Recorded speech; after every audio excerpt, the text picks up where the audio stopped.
Iraani režiimi juhid on paanikas, sest oht tundub nüüd isiklik. Sellel teisipäeval, 19. mail 2026, ei karda Teherani juhtkond enam ainult rünnakuid radarite, sõjaväebaaside või tuumarajatiste vastu. Suurim hirm on Trumpi poolt heaks kiidetud rünnak. Otseselt sihtida mehi, kes juhivad revolutsiooni kaardiväge, tuumaprogrammi juhte ja operaatoreid, kes hoiavad režiimi elus. Seespool kasvas pingeline olukord, sest Iraan ei seisa silmitsi ainult Ameerika Ühendriikide lennukite, laevade ja rakettidega.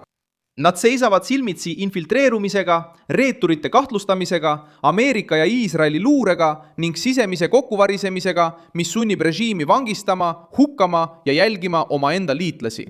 Iraani propaganda püüab välismaailmale jõudu näidata, kuid suletud uste taga on õhkkond hoopis teistsugune.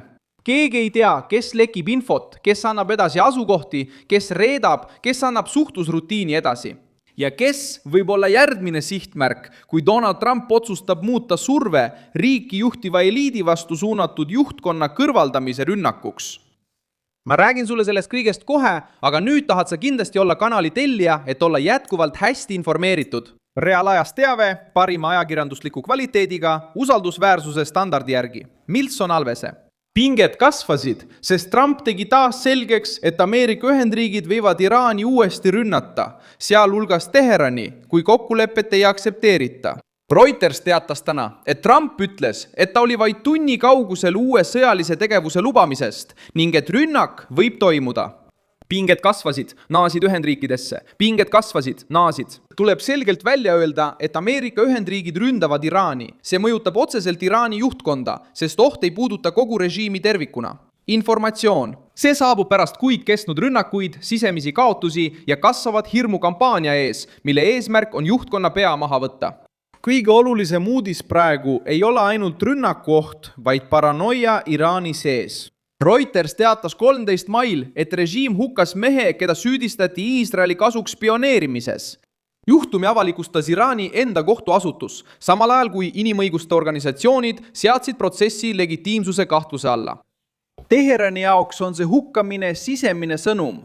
Maailmale näitab see aga midagi muud.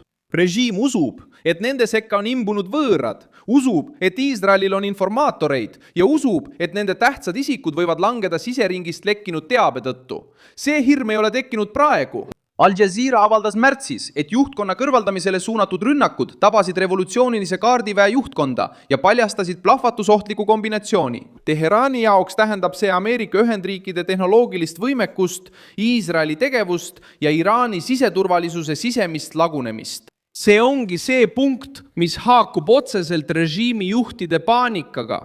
Pole kasu agressiivsest kõnest riigitelevisioonis, kui vastaspoole luure suudab süsteemi sisse tungida, sihtmärke kaardistada ja ületada süsteemi juhtide endi poolt loodud kaitse. Trump mõistab, et Iraani juhtkond kardab täppisrünnakut rohkem kui pikka ideoloogilise retoorikaga sõda. Pikk sõda võimaldab propagandat, lipu kasutamist, matuseid ja vastupanuloole keskendumist.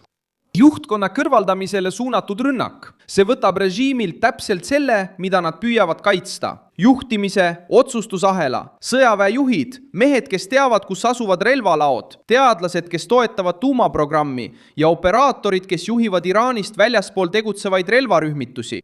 Kui need nimed hakkavad end varjama, ei tundu Islamivabariik enam enesekindla režiimina, vaid pigem masinana, mis otsib reetureid omaenda ruumis. Leht Guardian teatas, et Trump ähvardas suure rünnakuga, kui Teheran peagi kokkulepet ei sõlmi. Samal ajal, kui Iraan püüab vastata uute nõudmistega, sealhulgas sanktsioonide leevendamise, kõigi Ameerika vägede väljaviimise ja reparatsioonidega. See nimekiri näitab, et režiim ei läbi räägi rahulikust positsioonist. Nad püüavad välja kaubelda garantiisid ellujäämiseks, võita aega ja vähendada sõjalist survet. Trump lükkas ettepaneku tagasi kui ebapiisava ja hoidis ähvarduse jõus. Asepresident J.D. Vance rõhutas samuti, et Ameerika Ühendriigid on endiselt valmis sõjalist kampaaniat taasalustama, kui tuumaläbirääkimised ebaõnnestuvad. Lehe Guardian andmetel ütles Vance, et Washington eelistab diplomaatilist lahendust, kuid on valmis tegutsema. See avaldus suurendab survet Teheranile, sest näitab, et tegemist ei ole Trumpi juhusliku improviseerimisega kaamerate ees. Valge Maja lisab sõjalise ähvarduse ametliku strateegiasse. Iraani juhtkond tunneb samuti sisemise kokkuvarisemise survet.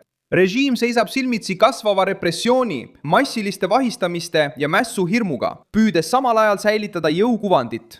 The Guardian teatas, et alates sõja algusest on inimõiguste organisatsioonid viidanud tuhandetele vahistamistele ja poliitvangide hukkamiste arvu kasvule.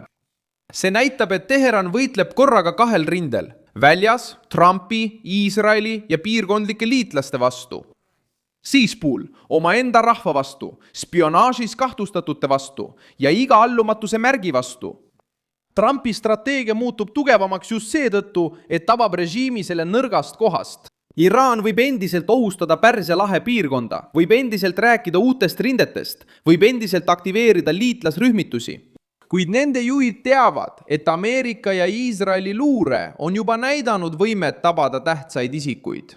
ABC News avaldas aprillis, et analüütikud nägid Iraani režiimi pärast USA ja Iisraeli mõrvakampaaniat nõrgema ja radikaalsemana. See kombinatsioon on Teherani jaoks ohtlik, sest nõrgem režiim peab valjemini karjuma, kuid mida valjemini ta karjub, seda rohkem näitab ta, et on nurka surutud. Iraani juhtkonna hirm ei ole teatraalne, vaid praktiline. Nad peavad muutma oma rutiini, tugevdama turvalisust, kahtlustama nõunikke. Nad peavad üle vaatama suhtluse, peitma teadlasi, kaitsma komandöre ja kontrollima sisemisi fraktsioone, kes pärast kaotusi omavahel võimu pärast võistlevad. Iga uus spionaažiga seotud vahistamine Iraanis muutub hoiatuseks. Kui Iisrael ja Ameerika Ühendriigid on varemgi lähedale jõudnud, võivad nad seda uuesti teha. Ja kui Trump annab loa uueks rünnakuks, ei pruugi sihtmärgiks olla ainult lennurada, radar või ladu. See võib olla inimesed, kes režiimi püsti hoiavad. Teheran püüab vastata välisähvardusega, sest ta ei saa tunnistada sisemist nõrkust. Režiim räägib vastulöögist, uutest rindetest, surve avaldamisest Pärsia lahes ja rünnakutest Ameerika huvide vastu. Kuid kõige paljastavam reaktsioon toimub Iraanis sees, kus toimuvad vahistamised, hukkamised ja väidetavate infiltreerunute jaht. Nad otsivad reetureid igalt poolt, süüdistavad spionaažis, karmistavad repressioone ja püüavad takistada järgmise info lekkimist, enne kui see jõuab avalikkuseni. Antes do próximo ataque. Trump kasutab seda hirmu läbirääkimiste tööriistana. Ta ei pea Iraani okupeerima, et panna režiimi juhid unetult öid veetma. Piisab, kui hoida sõjaline võimalus avatuna, näidata, et tähtaeg on lühike ja teha selgeks, et Ameerika luure ei ole pime. Iraani režiim on alati püüdnud müüa ideed, et Washingtonil ei jätku julgust lõpuni minna. Nüüd vaatab juhtkond omaenda hukkunuid, avastatud infiltreerunuid, sisemisi vangistusi ja Trumpi ähvardusi ja mõistab, et arvestus on muutunud.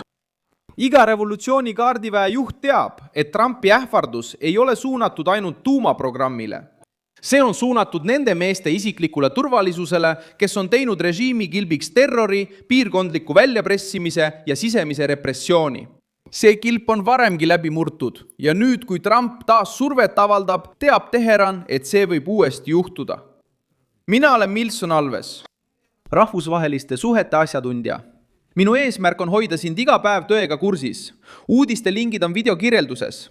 Pane sellele videole like, telli kanal ja lõpuks vaata kommentaare, et lüüa Milson Alvese kogukonnas veelgi aktiivsemalt kaasa.